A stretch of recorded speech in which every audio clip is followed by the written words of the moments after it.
আসসালামু আলাইকুম প্রিয় চাকরি প্রত্যাশী ভাই বোনেরা, আশা করি সকলে ভালো আছেন এবং সুস্থ আছেন। আপনাদের মাঝে নতুন একটি ভিডিও নিয়ে হাজির হলাম।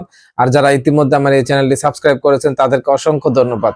আর যারা এখনো সাবস্ক্রাইব করেননি অবশ্যই চ্যানেলটি সাবস্ক্রাইব করে পাশের বেল আইকনটি বাজিয়ে সাথেই থাকুন। আর অবশ্যই এই ভিডিওটি শেয়ার করে অন্যকে দেখার সুযোগ করে দিবেন, যাতে অন্য যে কেউ এই ভিডিওর মাধ্যমে উপকৃত হতে পারে। আর আসা যাক মূল আলোচনায়। আজকে আমি আলোচনা করব ভূমি রেকর্ড ও জরিপ অধিদপ্তরের বিভিন্ন পদে নিয়োগ বিজ্ঞপ্তি নিয়ে। এখানে প্রায় ৮২টি পদে নিয়োগ বিজ্ঞপ্তি প্রকাশিত হয়েছে। আর এই নিয়োগ বিজ্ঞপ্তিটি ৮ই ফেব্রুয়ারি থেকে শুরু হবে। ৮ই ফেব্রুয়ারি থেকে আপনারা ২৮শে ফেব্রুয়ারি পর্যন্ত এই নিয়োগ বিজ্ঞপ্তিটিতে আবেদন করতে পারবেন। আর এখানে বিভিন্ন পদে আপনারা এসএসসি থেকে এবং অনার্স পর্যন্ত এখানে আবেদন করা যাবে। এসএসসি পাস, এইচএসসি পাস এবং অনার্স পাস সকলেই এখানে আবেদন করতে পারবেন।